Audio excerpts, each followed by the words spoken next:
What is up, everybody? Welcome back to another video. In today's video, we are here with some Detroit Lions news. Today, we're going to be discussing most recent Detroit Lions hiring, and that is their new running backs / assistant head coach. So let's get it started. Do not raise. Right there, good. Nice job. Do not raise. Stay on that flat back. Come on. Quick jump. Right there, good pad level. Beautiful. Welcome, everybody, to a video. Glad you guys are here.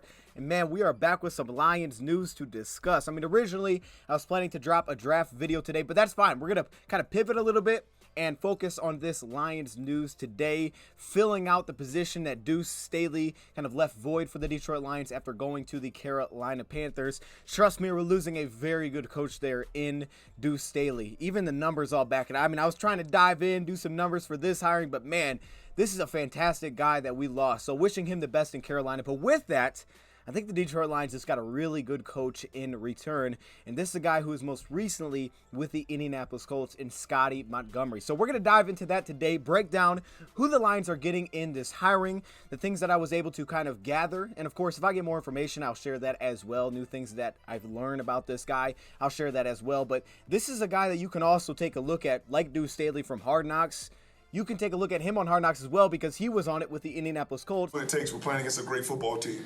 And they're coached by, the best. So it's one of those situations where they're going to be disciplined. So at the end of the day, the team that makes the fewest mistakes will win. Personalities definitely seem different. Okay, now sure, he has a lot of the similar things in terms of he loves the competitiveness within his room. He's been a very fast riser within the coaching ranks. But there's definitely seems to be a little bit just a personality difference. We know Duce, man, he was loud, he was fired up. We're losing a great coach. But Scottie Montgomery is a guy that I was very excited to see. When I saw that name pop up tied with the Detroit Lions, I was pumped. Seriously, I was very excited because I knew that we had talked about this guy in the past for potentially our offensive coordinator position last year. We did a video with Brad. We kind of came with offensive coordinator candidates, and one of those guys that we discussed was Scottie Montgomery. And now he has been hired to fill the exact same position that Duce Staley had, and I think it's also a great opportunity for him as well, understanding where he has been, what he has done, and the role that he is now going to get with the Detroit Lions. I think this is a perfect opportunity for him. So we're going to dive into all of that, but first, let's start with the background of Scottie Montgomery. What has he done? Where is he coming from? Let's do that first. So Scottie Montgomery, like a lot of our other hirings, is a former player as well. Now, this player didn't have a very long NFL career, but he went to Duke, and he put up some great numbers at Duke. You can see him, 171 receptions, over 2,300 receiving yards, 13 touchdowns, okay? And you can see where those rank historically for that college. He was also named the team MVP in 1998 and 1999. I believe he was the only player, at least at that time, to be given that award twice for Duke. Now, he went to the NFL as an undrafted free agent. Didn't spend a lot of time in the NFL with the Panthers, the Broncos, the Raiders, and the Force. Who the heck is Force? That is the Georgia Force. It's an arena football team. So he didn't play extremely long, but he does have that experience. And then he got into the coaching ranks, and he started at his alma mater with Duke back in 2006, and he was their receivers coach from 2006 to 2009. Then he took a big jump. I mean, this is like just bursting onto the scene and joining Mike Tomlin and his coaching staff in the NFL in 2010. Now, with Mike Tomlin, he was part of, Mike Wallace being named to the Pro Bowl. They had a very good receiver room at that time. And also, there still has been seemingly a connection there because when Scottie Montgomery joined Maryland as their offensive coordinator, as we will talk about, there have been a handful of draft picks and additions that Mike Tomlin and the Pittsburgh Steelers have made in that time span when Scottie Montgomery was with Maryland that Scottie Montgomery, of course, had connections with because they were players on his team at that time that they brought into the Pittsburgh Steelers. So that really sounded very strange the way that I try to explain that, but you guys know what I'm saying, okay? Now, reportedly, he actually went beyond Montgomery just being the receiver coach. He also was kind of tied to the hip with Tomlin to the point where he would actually go with Mike Tomlin and he would bring his infant son to go watch Tomlin's son play. And actually, coincidentally, it kind of worked out where they reconnected again when Scottie Montgomery was the coach at Maryland. He tried to originally recruit him to East Carolina. Then ultimately, he ended up at Maryland, and it actually ended up working out where Tomlin's son, Dino Tomlin, actually ended up connecting back with Scottie Montgomery in Maryland. But reportedly, he was also in some of the scouting side. He was just tied to the hip there kind of with Mike Tomlin, involved a little bit in the draft pick of Antonio Brown. He was very excited to make that draft pick. And ultimately, it sounds like he kind of ended up leaving because there was also a tough season they were coming off of. And on top of that, the opportunity for promotion really didn't present itself with the Pittsburgh Steelers at the current role. So he went back to his alma mater with a bigger position, which we see all the time. But those are the kind of connections that he has seemingly built, and that has really helped him rise throughout his time as a coach. So then, after his time with Mike Tomlin and the Pittsburgh Steelers, he rejoined with Duke as the offensive coordinator, pass game coordinator, receivers coach, and associate head coach. He was given a lot of titles there in 2013 and 2014, just a little bit of change of title. Associate head coach, offense coordinator, and quarterbacks coach, which was the big difference there in 2014. But it was a pretty big success, I would say, as the Duke offensive coordinator. You could see it on the right there, just the stats, before he got there and then after he got there, the points per game. They've usually ran the ball well everywhere that he's went, that's for sure. But that success that he had with Duke led to him getting the opportunity at East Carolina as the head coach between 2016 through 2018. Now, unfortunately, this didn't last long, only 3 seasons as the head coach. They only won 3 games in each of those 3 seasons. Now, unfortunately for him, it was already in kind of a tough spot because they had just fired a head coach that had a lot of success with East Carolina. He was coming off, I believe, his worst season, 5-7, and they had some tough out-of-conference losses to some good teams. So the bar was already set. There were some expectations for this hiring because there was already questions when they made the firing originally at East Carolina and decided to go a different direction. So when they brought Scottie Montgomery in, who was his first time being a head coach, it didn't go extremely well. The defense struggled. Again, the quarterback position, there's been issues there. It just wasn't great, and it was his first time doing it, so it didn't last that long. But back on his feet, landed with Maryland as their offensive coordinator and a quarterbacks coach. And again, you can see the quarterback stats in the bottom right there. The points per game dipped a little bit as their offensive coordinator, but that's where you have kind of that connection as the Pittsburgh Steelers in that time brought in multiple players that Maryland had coached. Erwin Gray, Damian Pierce, Kayvon Walker, Anthony McFarland Jr., who was a 4th-round draft pick, Antoine Brooks, who was a 6th-round draft pick. So they brought in many players with that connection. Mike Tomlin did, and been given credit for the type of leadership that he displays. And then most recently, he was with the Indianapolis Colts. Now, last year, I think a big reason why, his name was really shot out there is because of the season that a guy like Jonathan Taylor had. I mean, he was the triple crown for running backs, rushing attempts, rushing yards, touchdowns. He was outstanding in the 2021 season, and it led to opportunities. He had interviews with the Carolina Panthers, the New Orleans Saints, and I thought maybe the Lions would even show interest because if you remember back to last year, we didn't know who our OC was going to be. I mean, it felt like Ben Johnson was a front runner, but we weren't sure if the Lions were going to go out of house. They didn't. They went with Ben, and that's worked out. Jonathan Taylor, the 2nd-round draft pick, you see him on the top before he got there in his rookie season. He had a very good rookie season, 5 yards per carry, almost 1,200 yards rushing. But in his first season with Scottie Montgomery as that running backs coach, 1,800 yards, 20 total touchdowns, 5.5 yards per carry. He was outstanding. Now, 2022 took a step back for Jonathan Taylor specifically.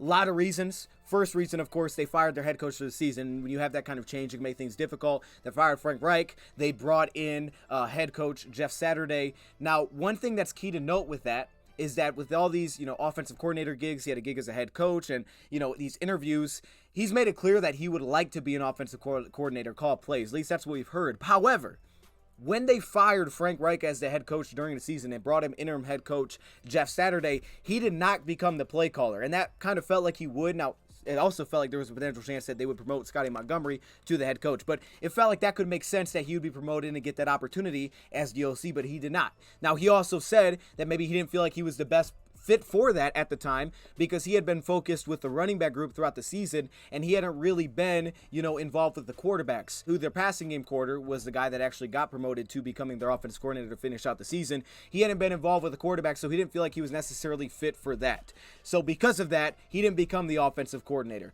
But 2022 had a lot of rough things. Jonathan Taylor also dealt with injuries, which was like the first time we kind of saw that as well. Their offensive line took a massive step back. PFF ranked them as 18th on the season. Jonathan Taylor had 2 same ankle kind of injuries. He had a high ankle sprain in week 15, and you can see the numbers. Still not bad, 4.5 yards per carry. He was on his way to get at least we were thinking 1,200 rushing yards. But again, week 15 went out with an injury. A lot of people thought that, he'd be the first back in a while for Indianapolis to have back-to-back 1,000-yard seasons. No. The kid is one play, one block, one cut away from a touchdown. Every freaking play. He's better than what I thought it was. Yeah, and he doesn't get tired. And I've never been around a back like him. Every time he touches the ball, because of the injury, that did not happen. And also because of that injury, they had to make a trade. Now, I want to talk about this one because I think this one's very important. That trade that they made was to go get running back Zach Moss from the Buffalo Bills. Zach Moss, former third-round pick. And Zach Moss had a very promising rookie season, but after his rookie season, his opportunities really started to go away. And in this past season, Zach Moss didn't get a lot of opportunities with the Buffalo Bills. He had a couple carries towards the beginning of the season. His first game 6, second game 3, next game 4, and then the week 4 he had 3 carries. But that wasn't very much anyway. And then after that, it dropped even further where he's looking at 1 carry, if any carries, for the Buffalo Bills. He was basically out of the offense. He wasn't even being utilized. So this trade happened at a great time and a perfect time, really, for the Indianapolis Colts because of the injury to Jonathan Taylor, which happened at the beginning of the Minnesota Vikings game. They acquired Zach Moss. They traded away Naheem Hines. There was also a 6th-round pick that was involved in this trade. So impressive to me with this is with everything that's going on, Zach Moss came in, and you can see the numbers that he posted. That was from week 15 through week 18. 4.8 yards a carry, 334 yards rushing, a touchdown, and also 4 receptions to go on top of that. Basically, all of his production came with the Indianapolis Colts in those final 4 games of the season. And that was one thing I remember back to Duce Staley, which we loved, is that when there were injuries, could guys keep it afloat, right? Could guys step in and keep things afloat? There was also another guy named Deion Jackson who had some good games in there when he was asked to kind of step up. And, you know, you saw in that week 15 game when Jonathan Taylor went down, he had to kind of take over. He went 13 carries, 55 yards, which is about 4.2 a carry. Now on the season, unfortunately, outside of Zach Moss, everybody else without Jonathan Taylor was, I believe, averaging under 3.6 a carry. So that's why it was so impressive that Moss was able to step in and have that kind of success that he had with just basically having an opportunity with the Indianapolis Colts. Now, as we continue through these numbers, one thing that pops up a lot is a lot of the RPO talk, and that kind of comes up when he's interviewed as an offensive coordinator, like what would it look like, because of the fact that with Maryland, we saw a lot of the RPO. It was in the college, you know, it's obviously at a different level, so it was a little bit different thing that he gets noted for. So while that has been one knock is the quarterback play to Aaliyah, like just the struggles of the quarterback play when he's kind of been in that position. When you take a look at the team like the Indianapolis Colts, I mean, one difference that's kind of been notably known when Reich was there was less of the motions, things like that, but from the tree comes from the Doug Peterson tree, a lot of the zone rushing, of course, that fits a guy like Jonathan Taylor, but when they did things, it was a lot of times the creativity with the offensive linemen. It was the whams, the traps creativity, which we know we utilize. We were the one team in the league last season that utilized at least 10%, I know at a point in the season, of all the 5, main run types. And that's what the Colts do. They use multiple different run types. They pull offensive linemen. And if you remember, 2021, we saw, I think, a lot more zone rushing with Anthony Lynn. That's kind of what his background was, versus this past season, a lot more power rushing kind of came into play for us. So we had to be able to do a lot of different types of things stylistically, and that's what the Colts were part of. They had a guy like Jonathan Taylor who could play in a multitude of different types of systems, and that can tweak throughout the year. But to be able to play in a lot of different styles, zone, power, traps, whams, all of those different things is kind of how the Colts made their living rushing the football, is more so the creativity there. Then also on top of that, the 6th offensive lineman. I mean, they were one of the teams that I noted when I've looked at them many times, is that they were one of those teams that would utilize 6 offensive linemen like we would occasionally.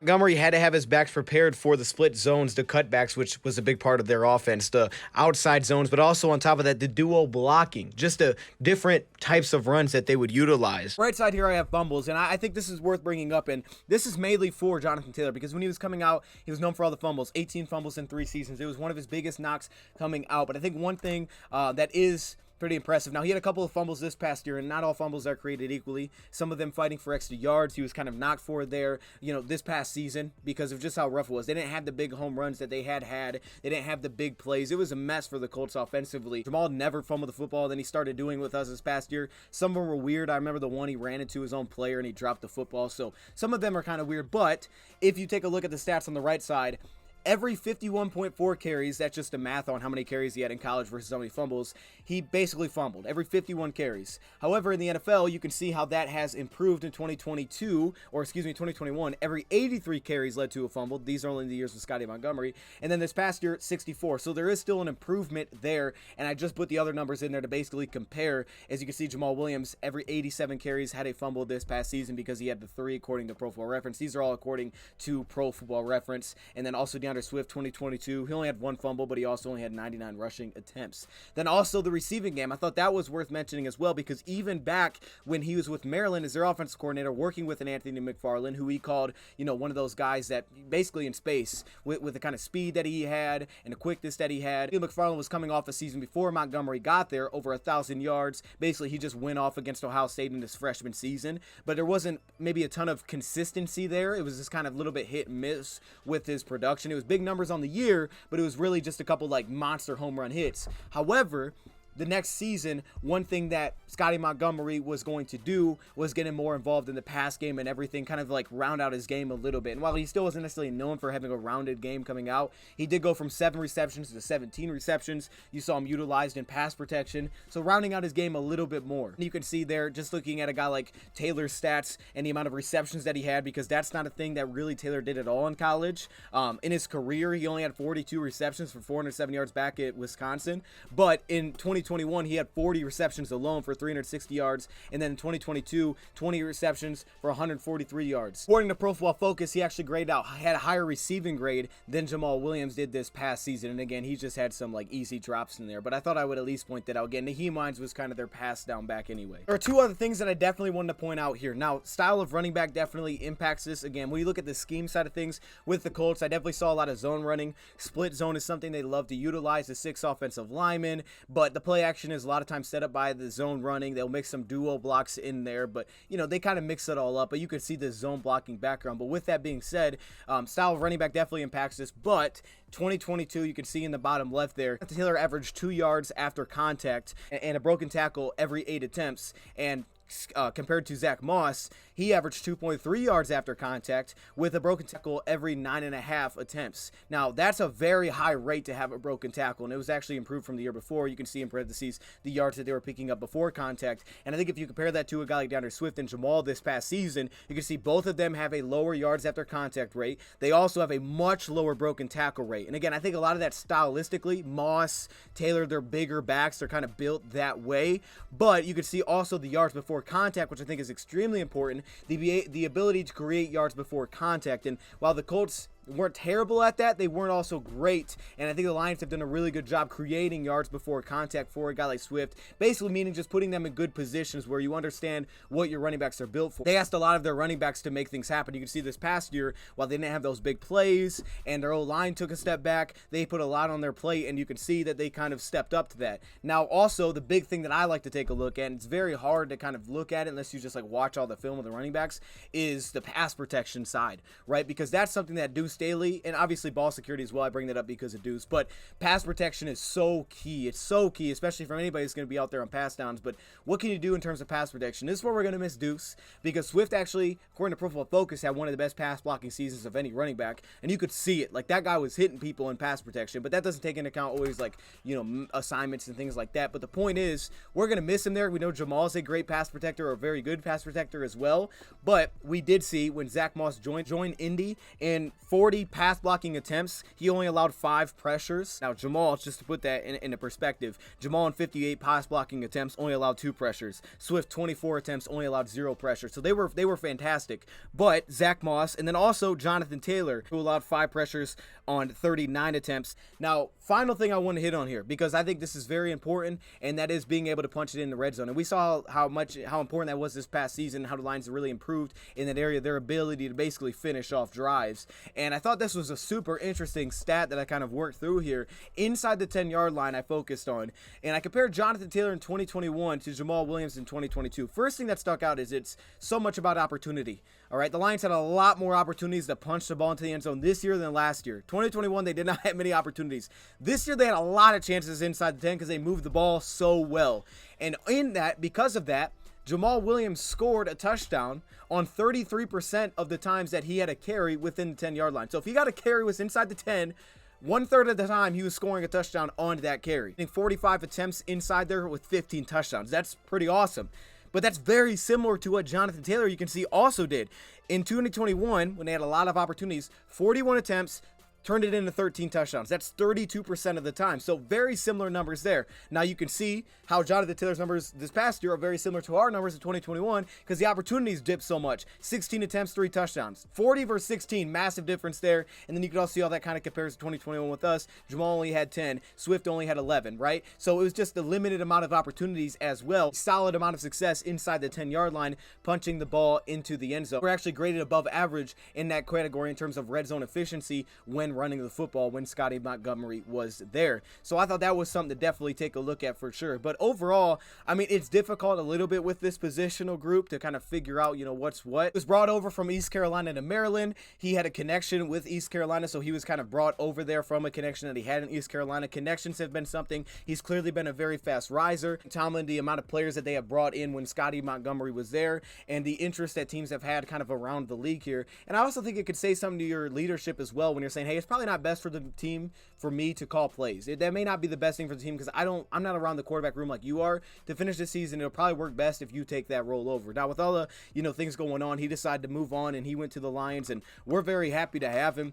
I'm very excited for this hiring, and I also think it's perfect for him to consider the fact that Scottie Montgomery is in a position where he's now the assistant head coach, which Duce Staley was, but more specifically Dan Campbell was, and what that meant for Campbell, right? Because Campbell had the interim job with the Miami Dolphins, but he didn't get a job immediately after that. He didn't get an opportunity to go become a head coach after that stint at 5-7. So he went, got with Sean Payton, learned under Sean Payton for multiple years, and now he's our coach, and it looks like it helped him a ton, right? I mean, I still don't think it's the exact same in terms of just having the experience, but it's about as close as you can get to actually coaching, is getting that experience as the assistant head coach, being involved with all of it. So I hope that it helped Duce Staley, and hopefully that's the case in Carolina as well, that they continue to help him there. But I think this would be great for Scottie Montgomery, who seemingly is looking for that next step up. So I don't know how long he'll be here. Hopefully we keep being successful and he's going to get an opportunity. But at the same time, who's looking for that next step, and he really hasn't got that within the NFL. He's had at the college level, he's had experience as a coach, he's been an OC, but not in the NFL. He's looking for that next step, whether that's an OC or potentially now a head coach. It didn't work well the first time. Being an assistant head coach seems like it's the perfect spot for him to land, is to be in that position. So I'm excited for this coaching hiring. I know this guy has been a very fast riser, and it was someone that I definitely had on the radar last year for OC. So I was very excited when I saw this name. Plan to do a draft video very soon. I don't know if I want to tell you what player we're doing, but I'm very excited about it because the player looks like a dog, at least what I've gotten through so far. So stay tuned for that. Probably will come out tomorrow. I mean, I'll keep working on it tonight, but I don't know when it's going to drop. But with that being said, let me know your thoughts in the comments below. Thank you, Prop, for watching. Congratulations, Scottie Montgomery, and I'm out.